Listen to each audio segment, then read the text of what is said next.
আসসালামু আলাইকুম। Holiday entertainment BD চ্যানেলের পক্ষ থেকে আমি নাহিদুল ইসলাম আপনাদের সবাইকে স্বাগত।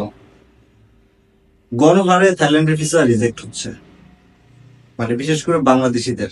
মানে এমনও আছে আমেরিকার ভিসা তাদের পাসপোর্টে আছে, আমেরিকা ভ্রমণ করেছে, কানাডা ভ্রমণ করেছে, অস্ট্রেলিয়াতে গিয়েছে, কিংবা আপনার থাইল্যান্ডেও 3-4 বার ভ্রমণ করা আছে, এমন ব্যক্তিদেরও থাইল্যান্ড ভিসা দিচ্ছে না বর্তমানে। আপনি যদি থাইল্যান্ড ট্যুরে যেতে চান, আপনি যদি থাইল্যান্ড ভিসার জন্য অ্যাপ্লাই করতে চান, তাহলে কিভাবে আপনি থাইল্যান্ডের ভিসা পাবেন এই ভিডিওতে সেটা আলোচনা করব। এছাড়াও কেন বর্তমানে থাইল্যান্ড ভিসা বাংলাদেশিদেরকে দিচ্ছে না সেই বিষয়েও এই ভিডিওতে আলোচনা করব। তো ভিডিও স্কিপ না করে পুরোটা দেখার অনুরোধ করছি। আর মূল ভিডিওতে যাওয়ার আগে সবার কাছে একটাই রিকোয়েস্ট, আমার চ্যানেলটা প্লিজ সাবস্ক্রাইব করবেন, ভিডিও ভালো লাগলে লাইক কমেন্ট করবেন এবং শেয়ার করবেন।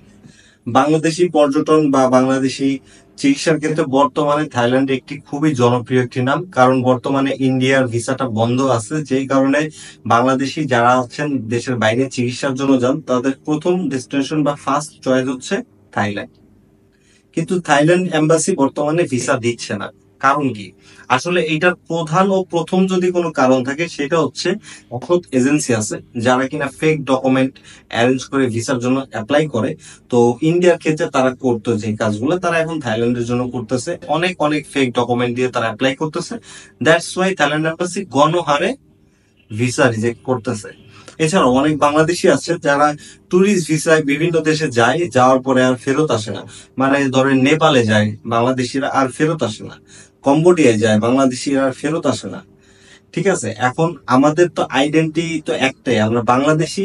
আমাদের পাসপোর্ট সবুজ পাসপোর্ট, এটাই তো আমাদের আইডেন্টি। যে এম্বাসিতে যেসব অফিসাররা আছেন তারা আর কি বাংলাদেশিদেরকে ওইভাবেই ট্রিট করে, যে না এরা যাবে আর ফেরত আসবে না। তো এর ফলে যা হচ্ছে যে যারা রিয়েল পর্যটক বা যারা চিকিৎসার জন্য যাবে, তারা নানা রকম ক্ষতির সম্মুখীন হচ্ছে। তো এখন আমি আপনাদের সাথে আলোচনা করতে চাচ্ছি কিভাবে বা কি করলে থাইল্যান্ডের ভিসা আপনি পেতে পারেন। আসলে বর্তমান সময়ে ভিসা পাওয়াটা খুবই ডিফিকাল্ট। বা বর্তমান মানে আমি প্রথমেই বলবো যে আপনি যদি পারেন এই 2-3 মাস ভিসার জন্য চেষ্টা না করা। তবে তারপরে যদি আপনার কোনো প্ল্যান থেকে থাকে বা আপনার যদি কোনো ইমার্জেন্সি বেস কোনো কাজ থাকে, তাহলে আপনি অ্যাপ্লাই করতে পারেন। আসলে ট্রাভেল প্ল্যান যদি একবার করা হয়ে যায়, তো ট্রাভেল প্ল্যান চেঞ্জ করে নতুন একটা ট্রাভেল প্ল্যান করা খুবই ডিফিকাল্ট। অ্যাজ এ ট্যুরিস্ট হিসেবে আমি জিনিসটা বুঝি। তো আপনার যদি ট্রাভেল প্ল্যান হয়ে থাকে, তো আপনি সুন্দরভাবে অ্যাপ্লিকেশন করতে পারবেন। এখানে কোনো প্রকার কোনো ফেক ইনফরমেশন দিবেন না।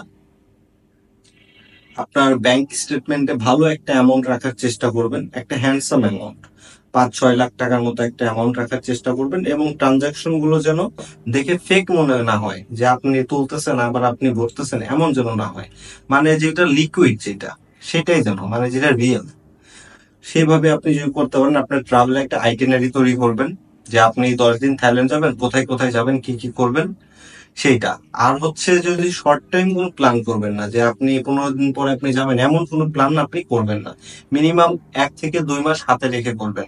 কারণ বর্তমানে আমি অনেকের কাছ থেকেই শুনেছি যে 40-45 দিন হয়ে গেছে, তারপরেও তাদের কোনো ভিসার কোনো রেজাল্ট তারা পায় নাই, ভিসা হয়েছে কি হয় নাই কোনো কিছুই তারা জানতে পারে নাই। তো আপনি যদি একটা প্ল্যান করেন, মিনিমাম 2 মাস সময় হাতে রেখে প্ল্যানটা করবেন। এছাড়াও আছে এয়ার টিকিট, হোটেল বুকিং, যেগুলো আপনি যদি পারেন আপনি হোটেল বুকিং বা এয়ার টিকিটটা কনফার্ম করে দিবেন। ঠিক আছে। তো আসলে তারা দেখে যে রিটার্ন টিকিটটা কনফার্ম আছে, যখন তারা দেখবে তখন, মানে ওই যে কোনো দামি কোনো টিকিট ফিকিট দিয়েন না, তাহলে কিন্তু ভিসা হবে না। আপনি টিকিট কাটবেন, আপনি হোটেল বুকিং করবেন, আপনার ব্যাংকে এনাফ মানি থাকবে। আপনি যদি বাংলাদেশে আপনি যদি জব করেন, আপনার যদি ভালো একটা ইনকাম থাকে, আপনি ভিসা পাবেন। কোন এজেন্সি বলতেছে ভাই সমস্যা নাই দেন, আমি করাই দিবনি, ওই ধরনের কোনো ফাঁদে পা দিবেন না। মানে এখন তো বাংলাদেশিদের ভিসাই দিতে যাচ্ছে না কেউ। দুবাই ভিসা বন্ধ করছে, ভিয়েতনাম বন্ধ করছে, কাতার বন্ধ করছে, ইন্ডিয়া বন্ধ করছে। আর অন্যান্য যে দেশগুলো আছে, মালয়েশিয়া, সিঙ্গাপুর, ওরা ভিসা দেয় দেয় না, ভিসা দেয় দেয় না। ইন্দোনেশিয়াতে আগে অনারেবল ভিসা ছিল, বর্তমানে অনেক কড়াকড়ি ভাবে তারা ভিসা দিচ্ছে। তো এইগুলো আসলে খুবই কষ্ট লাগে। নেপালের মতো একটা দেশ, সেই দেশও বাংলাদেশিদের জন্য এত বড় একটা চাপ নামাই দিয়েছে যে বাংলাদেশি যদি কেউ যায় তাদেরকে কিছু ডকুমেন্টস সাথে ক্যারি করতে হবে, যেমন bank statement, trade licence, NOC, blah blah blah, অনেক কিছু রাখতে হবে। তো এটা আসলে আমাদের খারাপ লাগে।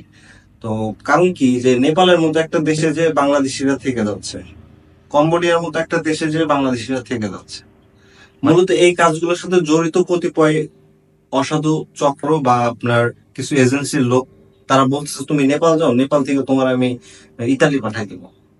তুমি কম্বোডিয়া যা 2 মাস কাজ করবা, ওইখান থেকে আমি তোমাকে লন্ডন পাঠাই দিব। এই ধরনের প্রলোভন দেখায় তাদেরকে বিভিন্ন দেশে নিয়ে যা রাখতেছে। তো তাদের হয়তো কিছু টাকা ইনকাম হচ্ছে এজেন্সির, কিন্তু বাংলাদেশের মান সম্মান এতে প্রচুর ভাবে ক্ষুণ্ণ হচ্ছে। তো সবাইকে একটা রিকোয়েস্ট করবো যে যারা এই ধরনের কাজকর্মের সাথে জড়িত আছেন, তাদের বর্তমানে যে সিচুয়েশন তৈরি হচ্ছে, যদি এভাবেই চলতে থাকে আর 2-1 বছর, হয়তো কোনো দেশই বাংলাদেশিদের ভিসা দিবে না, কোনো দেশই বাংলাদেশিদের ভিসা দিবে না। আর থাইল্যান্ডের ভিসার যে বিষয়টা, সেটা হচ্ছে আপনারা যদি সঠিকভাবে নিয়ম কানুন মেনে যদি অ্যাপ্লাই করেন, থাইল্যান্ডের ভিসা পাওয়ার যে শর্তগুলো আছে, সেই শর্তগুলো আপনি যদি সম্পূর্ণভাবে ফুলফিল করতে পারেন, তাহলে আপনি ভিসা পাবেন। তবে এখনকার সময়টা একটু আলাদা।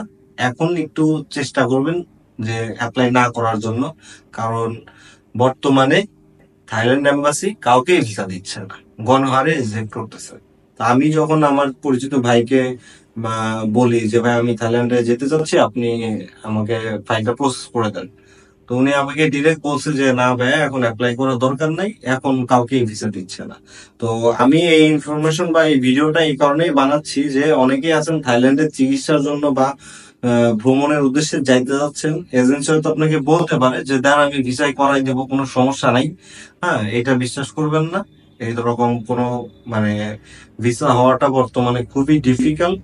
থাইল্যান্ড ভিসা সম্পর্কে যদি কোনো প্রশ্ন থাকে কমেন্ট করবেন, আমি সেটার উত্তর দেবো। আজকের ভিডিও এ পর্যন্তই। সবাই ভালো থাকবেন, সুস্থ থাকবেন। আল্লাহ হাফেজ।